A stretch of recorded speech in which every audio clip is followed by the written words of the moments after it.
Discourse on Method, by René Descartes, narrated by Liam Johnson.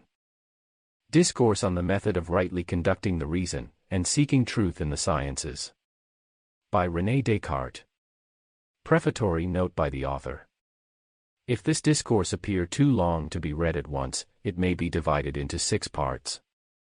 And, in the first, will be found various considerations touching the sciences. In the second, the principal rules of the method which the author has discovered. In the third, certain of the rules of morals which he has deduced from this method. In the fourth, the reasonings by which he establishes the existence of God and of the human soul, which are the foundations of his metaphysic. In the fifth, the order of the physical questions which he has investigated.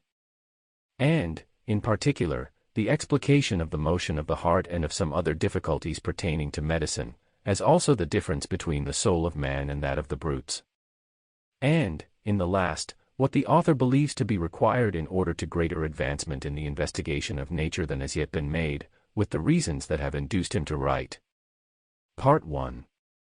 Good sense is, of all things among men, the most equally distributed, for every one thinks himself so abundantly provided with it, that those even who are the most difficult to satisfy in everything else, do not usually desire a larger measure of this quality than they already possess.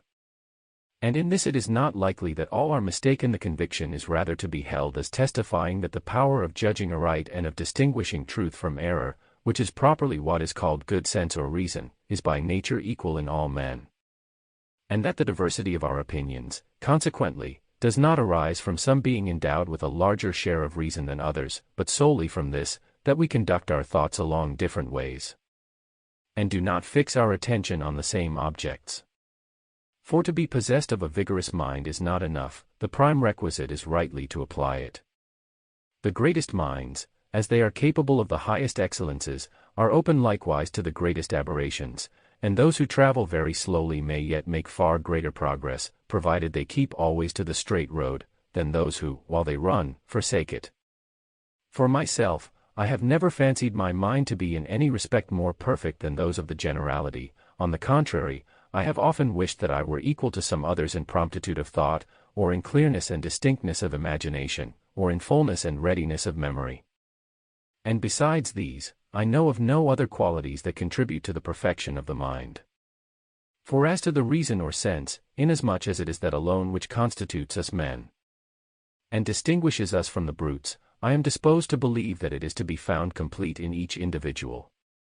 And on this point to adopt the common opinion of philosophers, who say that the difference of greater and less holds only among the accidents. Sample complete. Ready to continue?